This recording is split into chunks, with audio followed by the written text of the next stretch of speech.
Subuh menjelang fajar, ashar itu jamak dari sahar. Sahar itu waktu singkat menjelang subuh. Jadi ada orang yang tak ingin ketinggalan subuh, bangun sebelum subuh. Sambil nunggu subuh, ya tahajud. Ya, ketika selesai tahajud, tersisa waktu sebelum fajar, sebelum datang. Dia lihat rumus tadi. Perhatikan rumusnya. Ya Allah kan sampaikan, waktu fajar itu semua bacaan didengar oleh Allah. Karena itu ada orang nggak ingin ketinggalan, dia bangun sebelum fajar. Dan ada hadis qudsi di situ. Ada diskusi. Perhatikan teman-teman sekalian, ketika Anda bangun, kata Quran, orang itu punya amalan wabil ashari. Dia khususkan sebelum subuh itu untuk istighfar kepada Allah. Astagfirullah, astagfirullah, astagfirullah. Nanti di Quran surah ketiga, Ali Imran, itu di ayat ke-17. Ya, sampai nanti ke-18, teman-teman paling kiri sebelah atas di mushaf, itu nanti orang ini akan dikumpulkan di surga dengan 3-4 golongan lain. As-sabirina, was-sadiqina, wal-qanitina, wal-munfiqina, wal-mustaghfirina bil ashar. Ada orang yang masuk surga spesial, as-sabirina orang sabar. Awas, as-sabirina, was-sadiqina orang ahli sedekah. Kemudian wal-qanitina orang yang salatnya khusyuk, wal-munfiqina orang ahli infak. 5, wal-mustaghfirina bil ashar, orang yang rajin istighfar sebelum subuh. Saya tanya pada teman-teman gini cara memahaminya. Ini ada waktu nih. 5 menit. Selama 5 menit itu kalau berdoa, semua doa berpotensi akan dikabulkan. Semua doa berpotensi akan dikabulkan. Saya tanya, jenengan mau minta apa? Ada waktu 5 menit yang kalau berdoa akan dikabulkan. Mau minta apa? Naik haji. Haji. Apa lagi? Minta meninggal dalam keadaan Islam. Meninggal dalam keadaan Islam. 150. Minta jodoh. Ya, semua diminta kan? Semua diminta kan? Pujuk dia baik-baik. Nah, Allah ajarkan satu kalimat yang kalau disebutkan semua yang kita butuhkan dikasih. Satu kalimat aja. Kalau kita bacakan itu semua diberikan. Ya. Minta ini, minta ini, minta ini. Aku ajarkan satu kalimat kata Allah. Anda bacakan itu, semua yang dibutuhkan diberikan seketika. Apa itu? Istighfar. Istighfar. Istighfar itu cara paling cepat untuk mengabulkan doa. Makanya sebelum berdoa kita selalu diajarkan Nabi untuk istighfar. Coba selesai sholat kan istighfar kan? Astagfirullah, astagfirullah, astagfirullah. Ya? La ilaha illa huwal hayyul qayyum tubu ilaih. La ilaha illallah wa la syarika lahu lahul hamdu wa ala kulli syai'in qadir. Innallaha anta salam dan seterusnya. Kenapa dibuka dengan istighfar? Karena nanti setelah itu dan kalimat thayyibah ada doa di ujungnya. Nabi mengajarkan doa. Dibuka dengan istighfar itu rumus. Makanya orang yang rajin istighfar, istighfar dalam setiap kesempatan, modul astagfirullah, astagfirullah. Nggak hanya setiap sholat. Itu berpeluang doanya dikabulkan bahkan sebelum dia minta.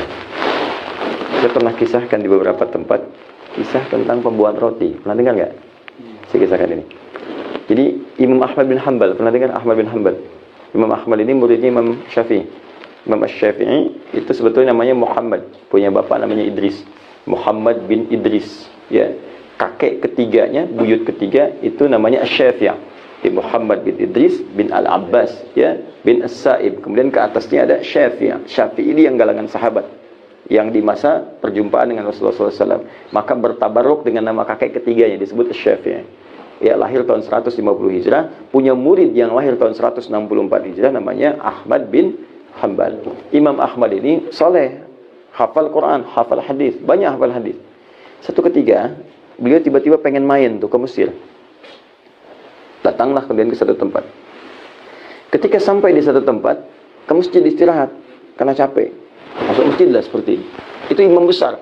Cuma kak zaman dulu, mohon maaf ya, kan belum ada seperti ini, ada handphone, ada media sosial, ya, bisa selfie, pasang status kan. Nah, jadi orang tahu Imam Ahmad tapi nggak pernah lihat mukanya seperti apa. Kalau sekarang kan tahu muka nggak tahu nama kan, banyak gitu kan. Baik, sekarang Imam Ahmad dulu begitu, terkenal di mana-mana. Imam Ahmad, cuman nggak pernah lihat wajahnya. Tiba-tiba datang ke masjid, tiduran, istirahat, diusir oleh marbot masjid. Saya besar, ulama besar diusir oleh marbot masjid. Jangan tiduran di sini, keluar katanya. Imam Ahmad tahu fikih, tapi nggak bilang saya Ahmad, tidak. Dia hanya katakan saya mau istirahat saja lah. Barah katanya, barah itu lebih kasar. Jadi kalau sudah barah itu kasar namanya.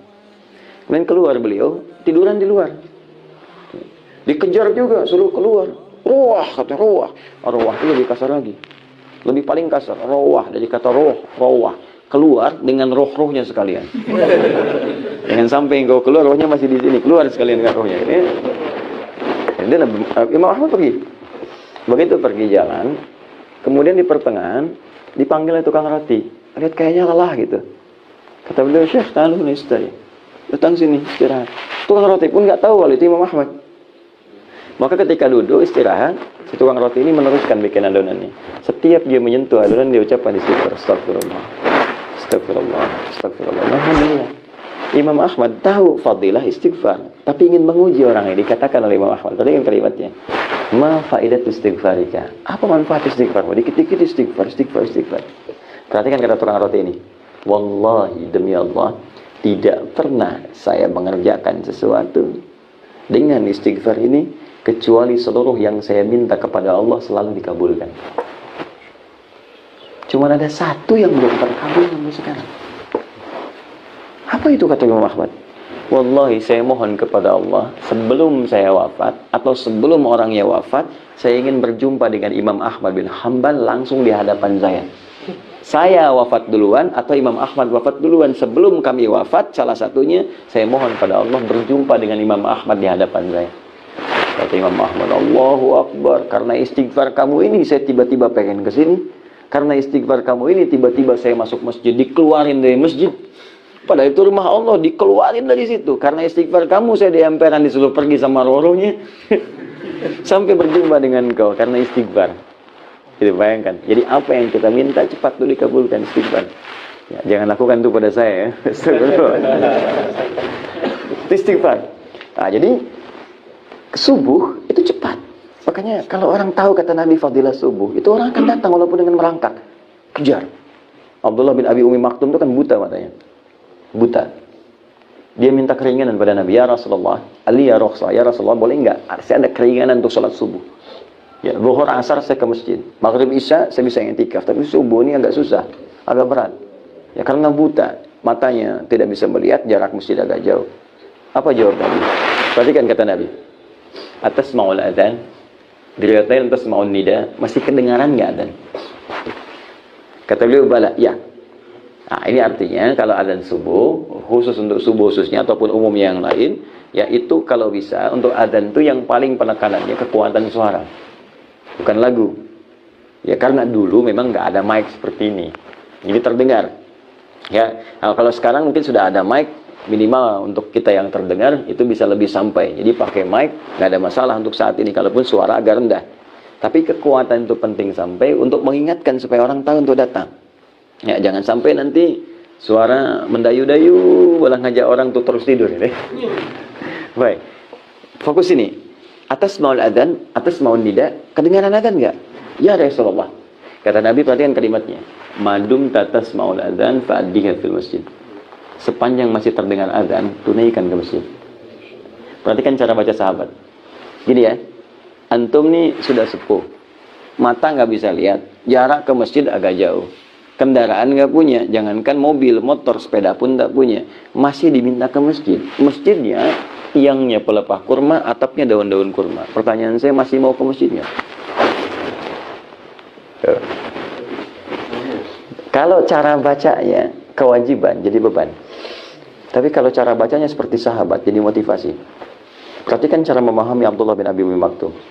Ini saya ini mata nggak bisa lihat, jarak ke masjid jauh, penuntun nggak ada. Masjid seperti itu masih disuruh ke masjid. Berarti ada fadilah, keutamaan, keistimewaan yang tidak biasa. Sampai seperti ini pun nggak diberikan rukhsah oleh Nabi. Ada yang nggak biasa. Dan Nabi sudah mengukur, dia pasti datang. Nah, ini menunjukkan di fajar ini ada yang penting, teman-teman. Maka oleh beliau, itu disemangati dirinya datang lebih awal ke masjid. Kalau sekarang jam 6 misalnya, berangkat dari jam 3 datang. Bahkan sejak peristiwa itu, yang biasa kita kenal adzan, siapa namanya? Bilal.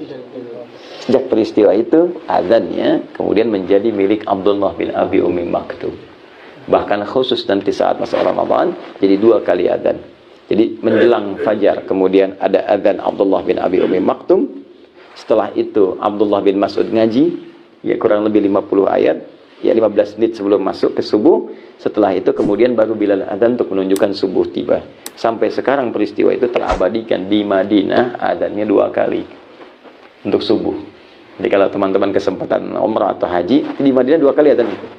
Termasuk di Mekah. Ya, adzan pertama itu untuk menginformasikan siap-siap mau subuh. Ya, yang kedua itu adzan subuh ya. Jadi jangan cepat-cepat katakan 2 kali bid'ah adzan, belum tentu. Cek dulu, itu Madinah 2 kali. Mekah 2 kali, gitu kan? Jadi kita cek dulu dalilnya apa, keterangannya apa. Itu gambarannya. Jadi saya ingin katakan saking pentingnya sholat subuh, bahkan orang datang sebelum subuh. Maka seperti ini biasakan, alhamdulillah. Apalagi sudah ada masjid datang, siapkan diri kita ya. Itu subuh minta doa. Ya, siapa tahu alhamdulillah langsung diaminkan oleh malaikat. Ketika diaminkan malaikat, maka bonusnya ada tambahan. Ghufira lahu ma taqaddama min dzambi. Dosa-dosanya diampuni langsung oleh Allah yang terdahulu. Tapi utang tetap tidak lunas ya. Ya, awas hati-hati, ampunan dosa bukan berarti menggugurkan utang. Jelas?